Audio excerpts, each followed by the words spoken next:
Hey, what's up guys? Kool-Aid here. Today we're going to be taking a look at the new NS submachine gun, the Mark V Suppressed. And because it is an NS weapon, if you purchase this with station cash on one of your characters, you will be able to use it on all of your other characters regardless of faction. That's always a nice little plus when it comes to these NS weapons. However, it's not really a selling point for me, and you're not going to go out and buy one just because you can do that if it's a crappy gun. So let's take a look today and decide whether or not this gun is actually worth purchasing.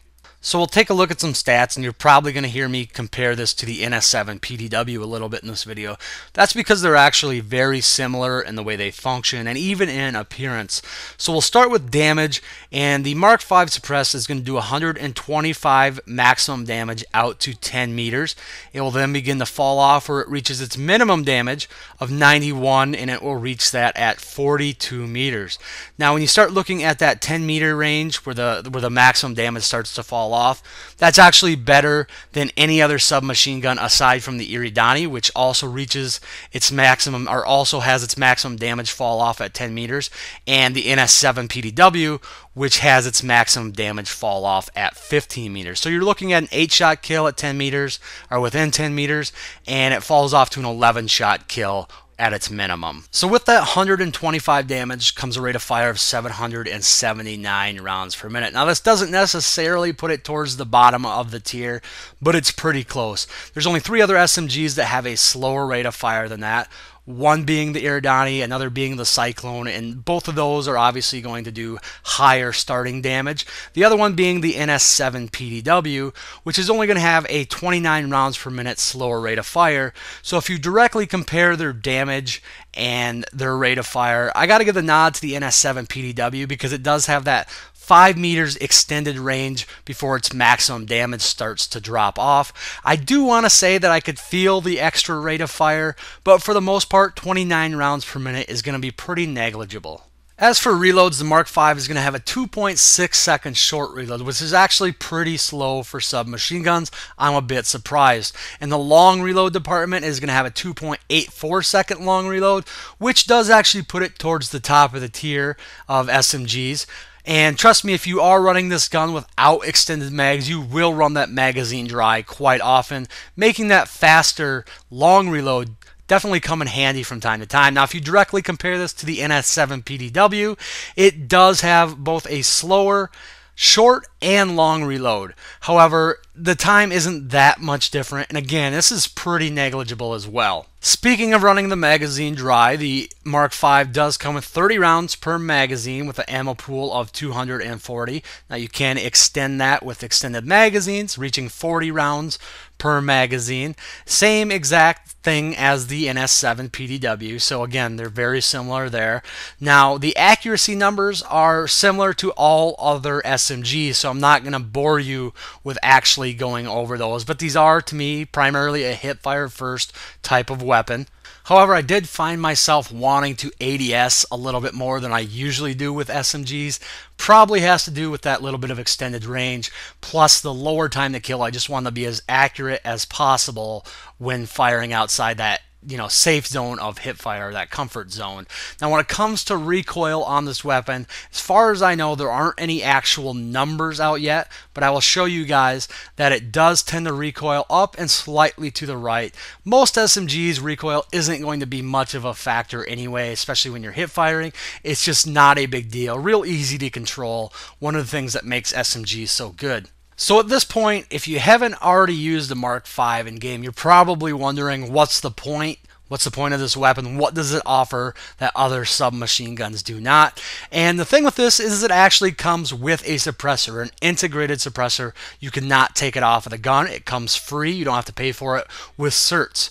Now, that's not really a big deal. That doesn't mean you use this gun just because it comes with a free suppressor. But what it does have is faster bullet velocity compared to other SMGs using suppressors. Now, as far as I know, there's absolutely no formula known out there that actually tells us how much bullet velocity or how much velocity reduction a suppressor will do to other SMGs. But we do know that while this one is suppressed, we have a muzzle velocity of 330 meters a second.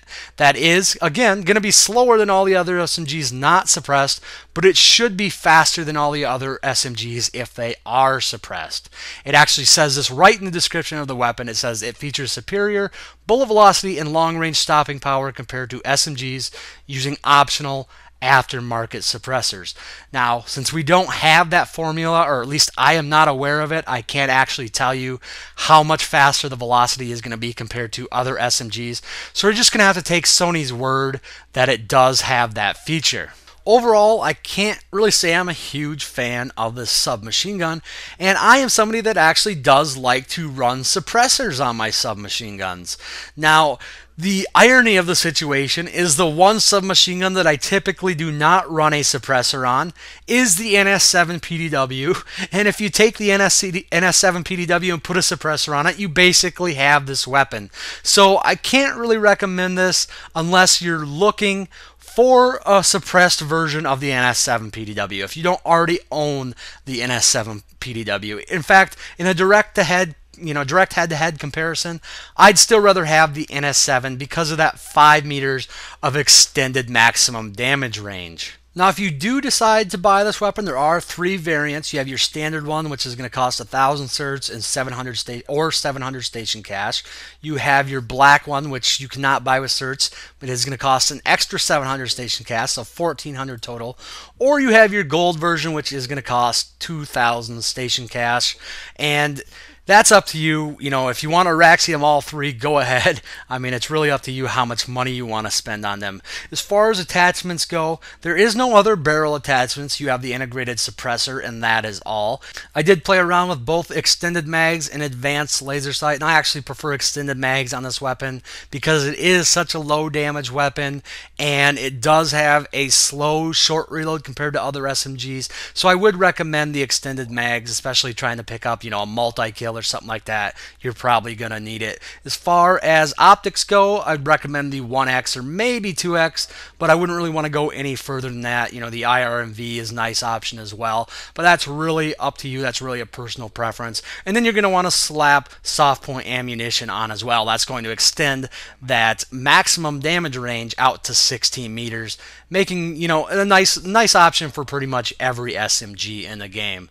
But anyways, guys, that's pretty much all I have. My final thoughts on this gun are that I wouldn't really recommend it unless you just want to get a Raxium with another weapon, or possibly if you don't have the Ns7 Pdw and you think you would like a suppressed version of that. But honestly, not a huge fan of this gun. It's not a bad gun, but there's just so many other good SMG choices out there that I'm probably not going to use this too much after this video. So anyways, guys, that's all I have. As always, thanks for watching, and I'll talk to you all later.